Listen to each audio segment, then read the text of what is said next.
In this episode, we're going to hear the money story of one of my best friends, Courtney Hale. Courtney's been through a lot, and he's come through on the other side as a successful CEO, a property owner, but more importantly, a successful father, a loving partner. And I really appreciate his story, and I think that as you hear it, you'll come to appreciate it as well. Let's get started.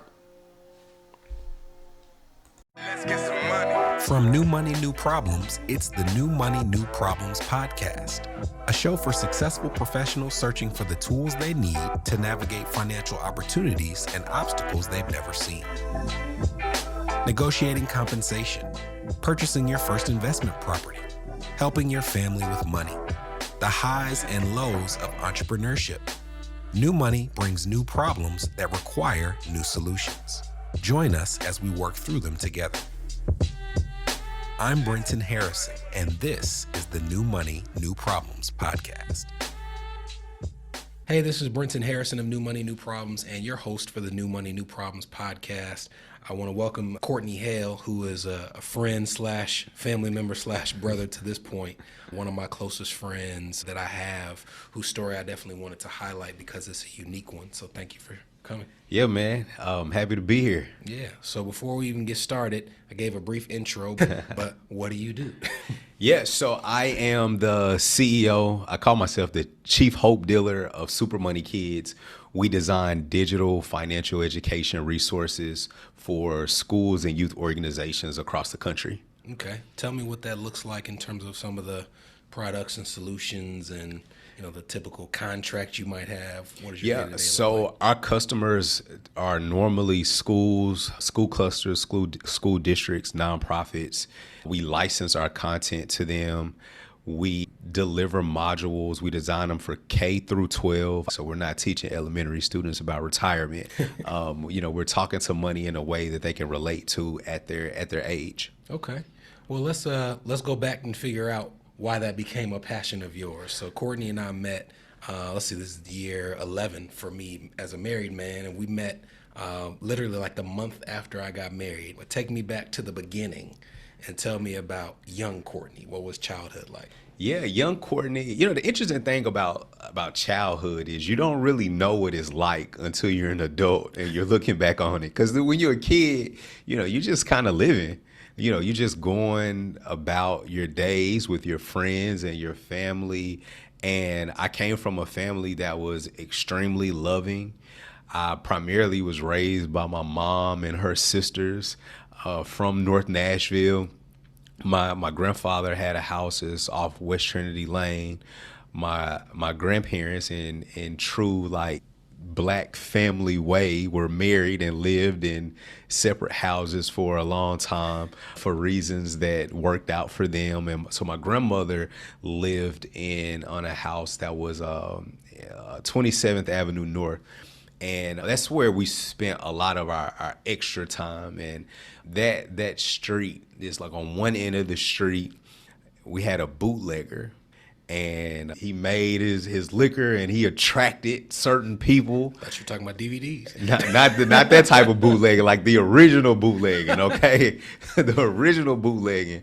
So he had, his whole setup on that end of the street. That block, he had a corner block. And then on the opposite end of the street was I call it like a crack house outlet mall. It was just like house after house, just dope house.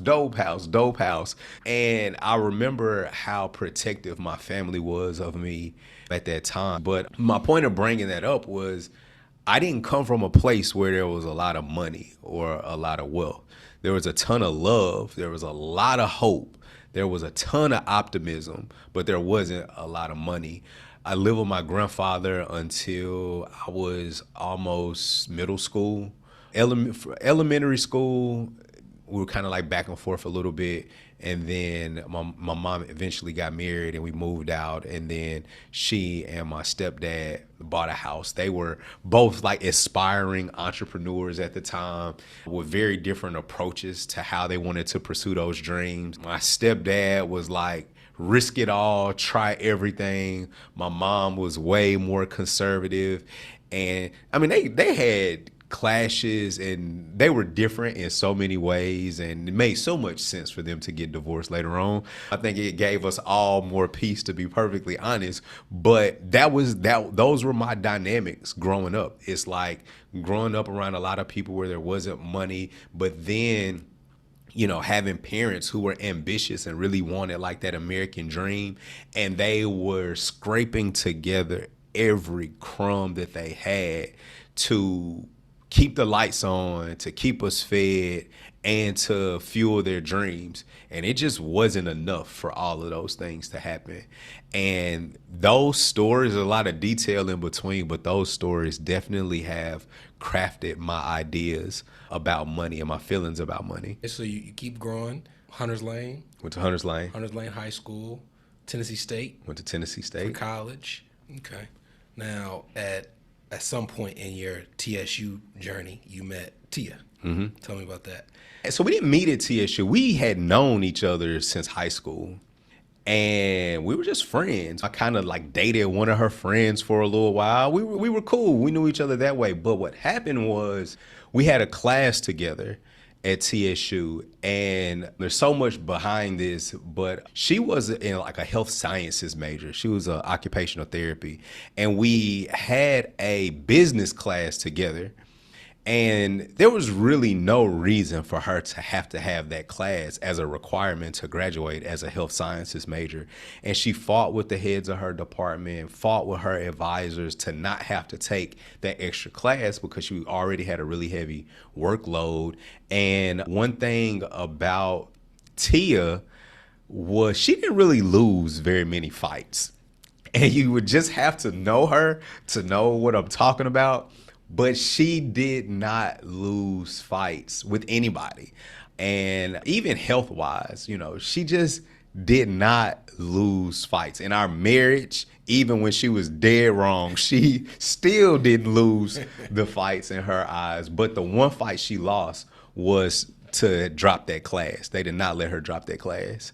And unfortunate for me, because she ended up being my desk mate, and I was unprepared in the true Courtney fashion. She was over-prepared in true Tia fashion, and she helped me get through some assignments. And after that assignment that she saved me from, we were basically inseparable. All right. And so when I met you, you were still working full-time, and you were building your business in your spare time. There was a journey that you took from working full-time to part-time to, just going all the way in. Tell me about your professional journey to where you find yourself as an entrepreneur now. It's funny, I tell people that I'm an accidental entrepreneur, but I really feel like I'm exactly where God wanted me to be, even if I never saw it for myself. My goal was to be, if like financial services didn't work out and I didn't have like my own book of business, a firm to work for, I eventually transitioned into corporate America, and I was going to climb that corporate ladder and be an executive and lead teams and always be like a W-2 employee that had a bonus and a company credit card. And that was the vision that I sold Tia as well. But when I started doing we started the summer camp is how I first got into financial literacy. I started the summer camp to teach teens about money while they were out of school. And I started doing that, and people would come and just like sit in, or they would bring their kids. And we got really, really positive feedback on how good that program was. And even to this day, some of the things that we did in those classrooms during those summers, I think we did the summer camp thing for like 3 years, maybe 3 or 4 years. And when you're working in your passion, it awakens every cell in your body. It doesn't become work anymore. You just do it because it becomes a part of who you are. And so I quickly found myself as this once goal of climbing the corporate ladder to now I'm passionate about this other project, and started making changes to transition out of corporate. And it was tough, man. And it's interesting, man. Look, I'm 40 now, and so I feel like I have like a little bit of wisdom. I got like a few gray hairs. But one of the things that I feel like I've learned is like the universe starts to tell us and give us instruction on which direction that we should go. And I was literally like working crazy hours trying to prove to people that I was good enough and better to get certain status within a company, when actually what was happening was God was like, hey, your time here is ending. You're needed in another place. But I was trying to fight. That's what we do. Like, we try to fight our way through it. And when I quit, I remember going to work and I couldn't do it anymore, man. I literally couldn't do it. That day I sat at my desk and I kind of spun for, I don't know, about 15 minutes. Couldn't even hit Control Alt Delete to log in. I was done. I got up, I went in my boss's office. And I'm like, man, I'm out of here, man. Like, I can't do it no more. And I thought he was gonna like try to talk me into staying and all of these things. He was like, yeah, we knew this time was coming. It's like everybody knew except for me. And the tough thing there, even through those plans, I didn't tell my wife for about 2 or 3 days that I had quit. Like, I was like leaving, like I was still going to work. In high school, I got, it's a long story, but I was not able to come for a few days. And this is before them sending emails home for everything. So I used to get up, and we had a uniform. And I would get up every day and put my uniform on like I was going to school, and I would just go to Green Hills Mall. That's exactly what it was. I was faking it, man. Yeah. But you know, it's interesting you say that for a couple of reasons. The first is your passions aren't aligned. They're also, just because I know your story, you are talking about a period where you are not feeling fulfilled at work and there's a lot going on at home. We will touch on that. Even before that point in time, there was a period, so you bought a home, and there was a period where you moved out to take care of some things financially. Mm-hmm. So we were coming back we had went to a wedding in Vegas, and I was on the plane literally sleep, and I just had this idea. I was like, man, we could rent our house out, move in with Tia's dad, and pay off all our debt. And I say all good financial ideas come when you're leaving Vegas, right? So I wake up, Tia's next to me. I was like, hey, how about we move in with your dad for a year and pay off all our bills? And so I presented her with the proposal and how it made sense. The biggest point being that Tia and I's goal was to always create a life for our kid that was better than what we had. And we, at that point, I don't know, how old were we? Maybe right at 30. Maybe I was right at 30. She was 29. And at that point, for me, we had already exceeded what my childhood had been like. So on my end, I had honored the commitment to our future kid at that point. So I was good. But for her dad had always done really well in his career and had created, a really good middle class lifestyle for her, growing up. She always had nice things. So we needed a little bit more work to create a better lifestyle for our kid than what she had. And I knew in order for us to do that, we needed to start investing our money. She hated the idea, but she knew that it made sense. And so she went along with it. So we moved in with her dad. We were there for 14 months. And I to this day, man, I know you talk a lot about like the emotions that are attached to our money and the things that we have. Then when we moved out of that house, I remember the last day we swept everything, cleaned the floor, and we literally had everything out of this house that we had bought. As 23 to 24-year-olds, it was completely empty. Everything that we had packed up, and we were getting in a truck to go live with her dad. I felt like somebody had died.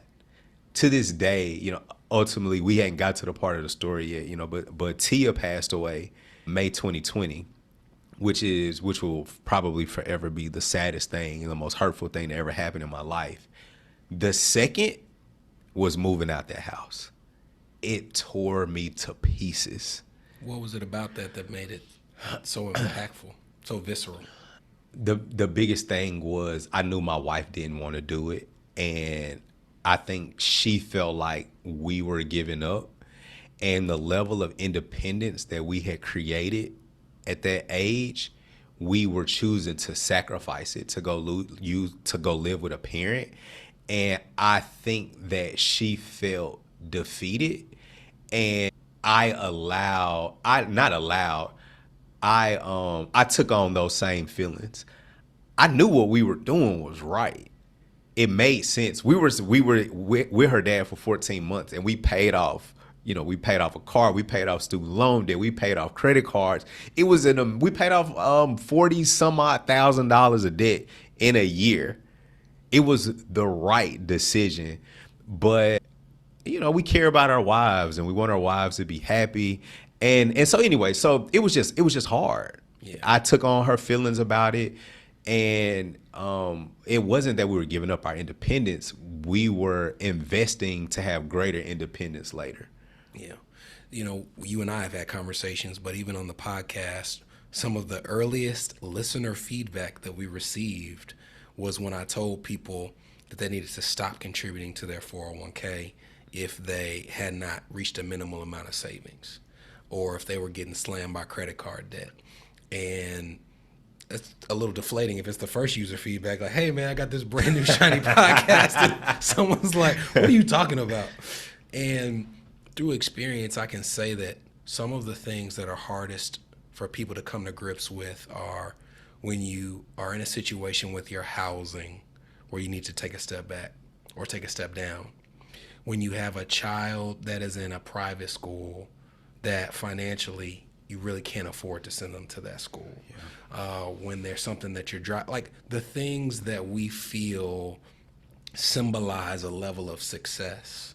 And when we're forced to give up those things, the emotion that's attached to it, especially in your case, when it's like you saw that as kind of like the house on the hill, based on, sounds like the way you grew up. Yeah. Like this house meant more than just me buying a house. This says something about who I feel I am as a person. Absolutely. And I'm giving that up. Absolutely. So you give it up, you pay off a tremendous amount of debt. At what point does Tia get sick? About a year later, about a year living with her dad, she gets sick while we're living with her dad. But we don't have any idea as to severity though. Mm-hmm. We just, these things happen, and these things were happening, and we didn't understand. She kept getting diagnosed with pneumonia, and we're just kind of going along with it. And she had a instance to where her heart rate dropped extremely low, and we had to get her to emergency. And then that was when we found out about the heart condition. And at that point, we hadn't been back into our house for a year yet.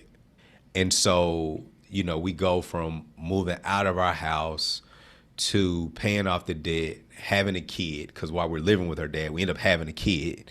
So we go back home with our newborn, and within a few months, Tia is back in the ER for the second time in like less than a year.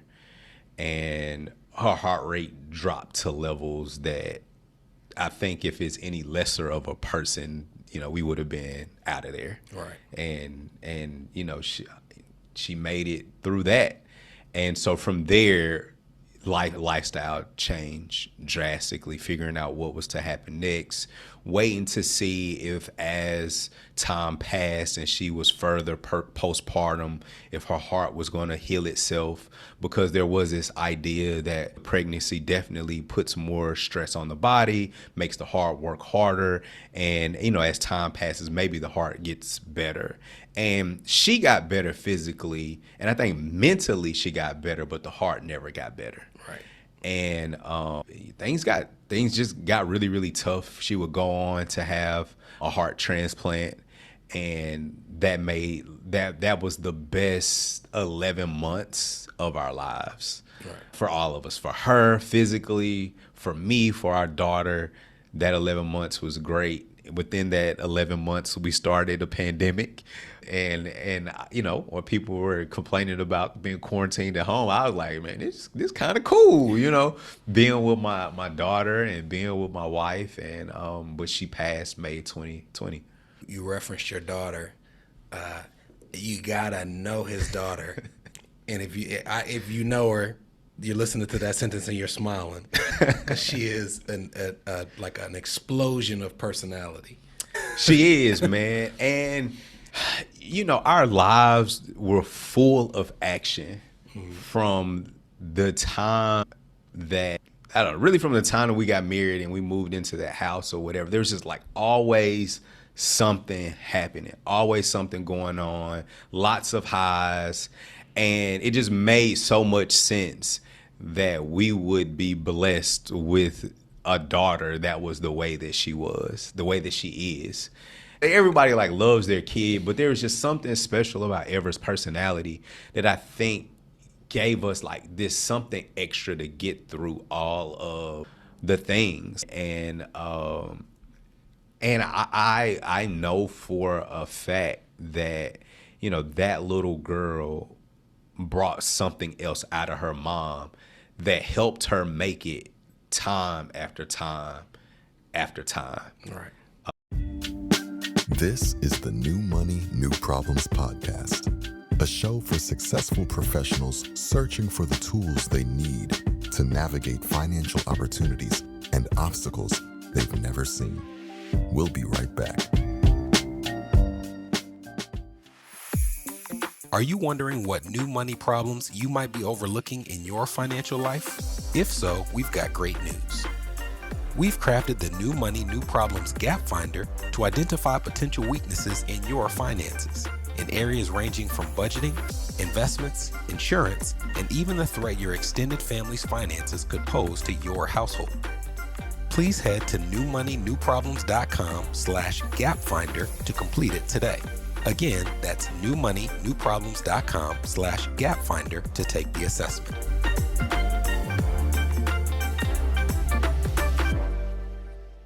You're listening to the New Money, New Problems podcast. Subscribe now at newmoneynewproblems.com.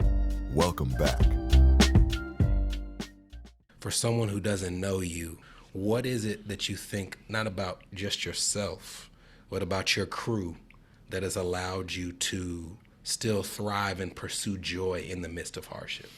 Yeah, I think that you have to realize, and I've struggled with this, but our lives are bigger than like how much money we make in paying our bills. I've struggled with that even to this day, but I think what happened during this period as the Super Money Kids brand began to develop is like this became like who I was, and I can't abandon me. Like I had swam so far out in the ocean that there was really no point of no return. And then plus you start talking about all the things that I had been through. I had been hurt, had gone through so much hurt.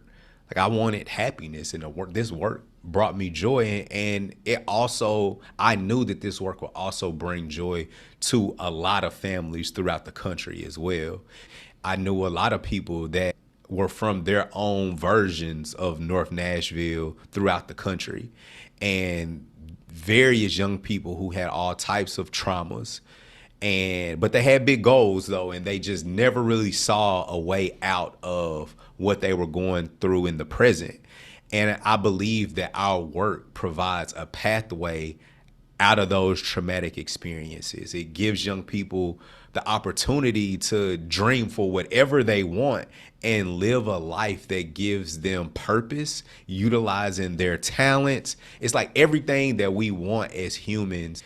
I feel like our work empowers us to be that and not have to be, slave to a temporary problem. And that's what our brand is about. And so as I remember why I was called to do this work, like my personal struggles weren't enough for me to stop doing it, because we were creating hope for a lot of other people.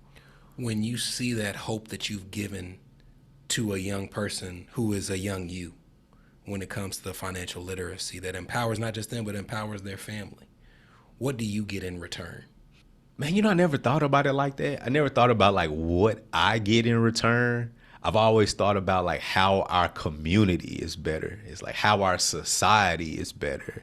When we have more people who can participate in capitalism, like our economy is better.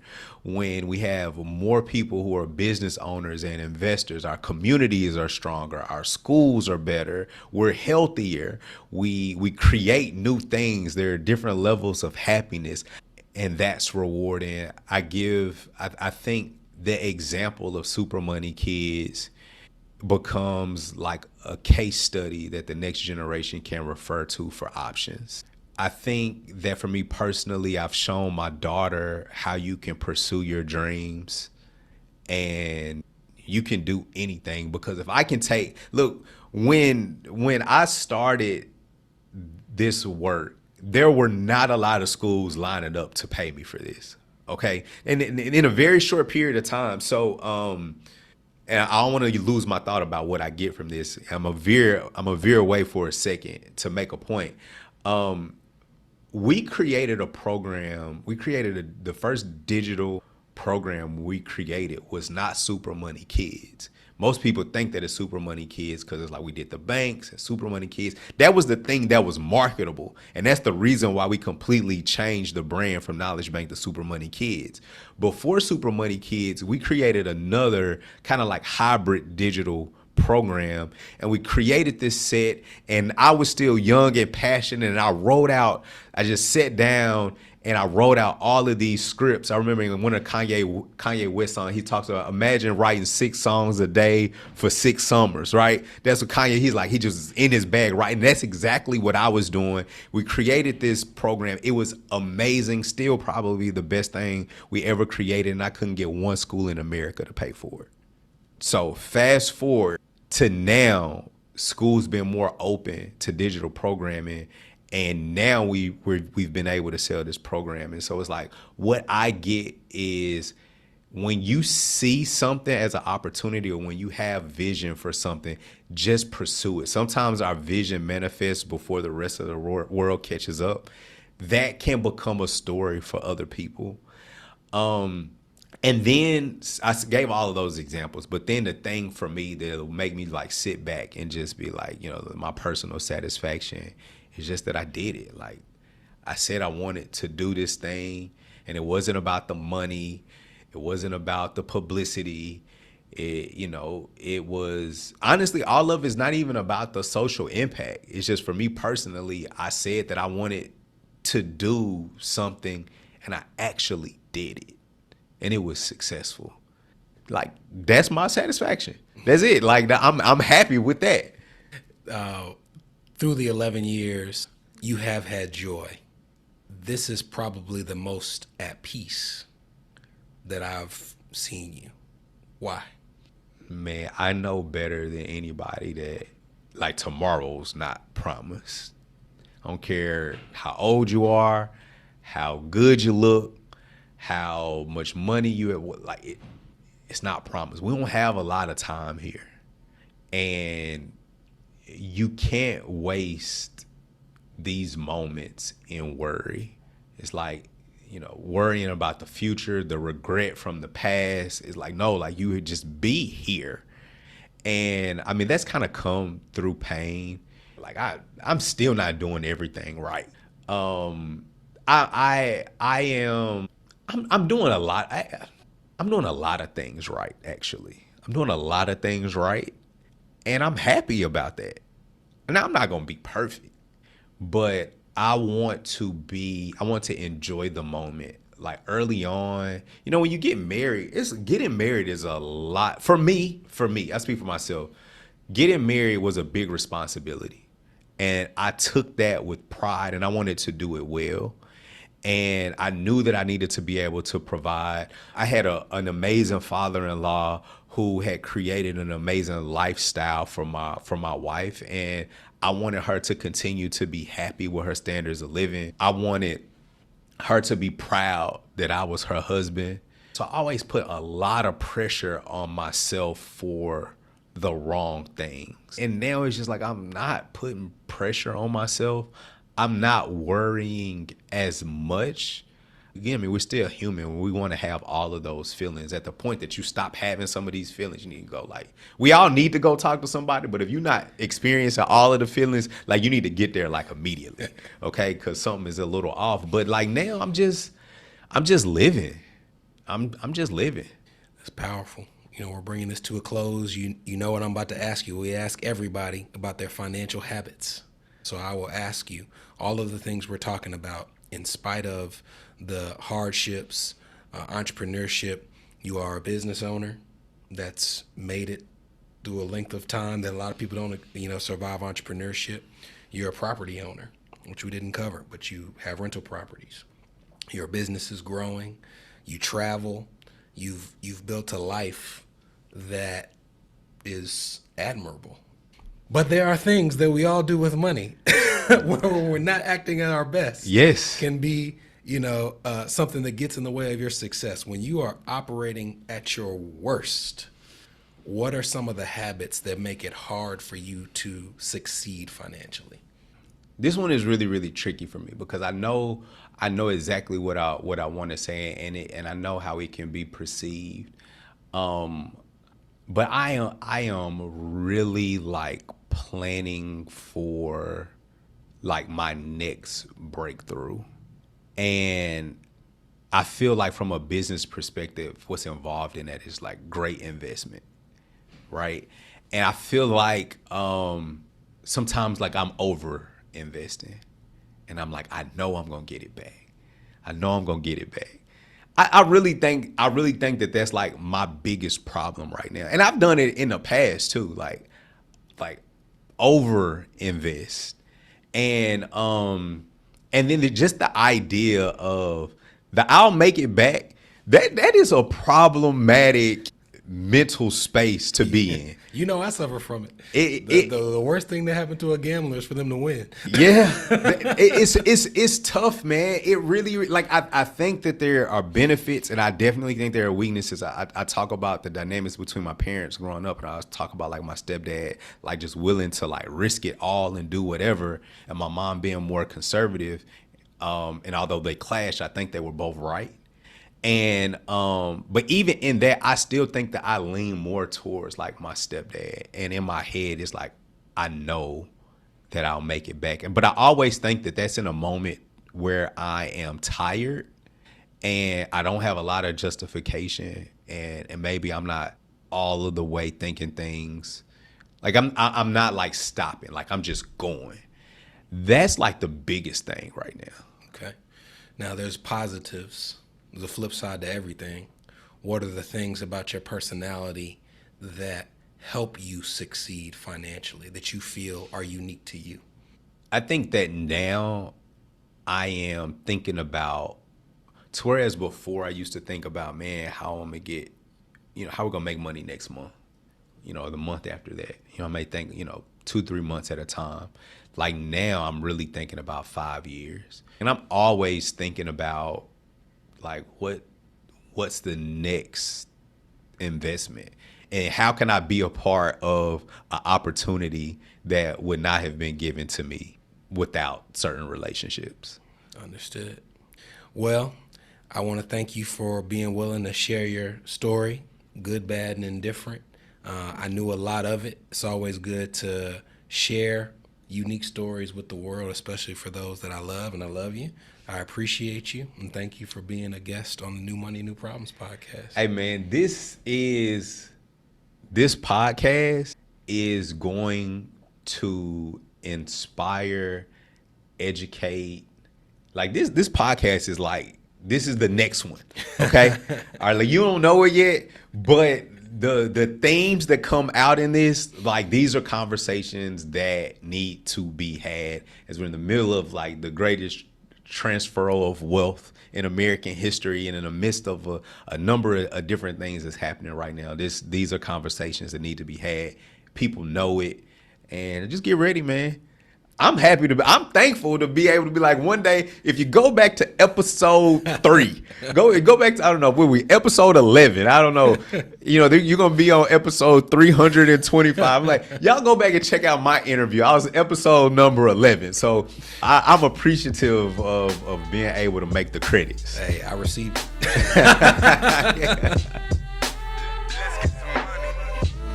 From New Money, New Problems, this was the New Money, New Problems podcast, a show for successful professionals searching for the tools they need to navigate financial opportunities and obstacles they've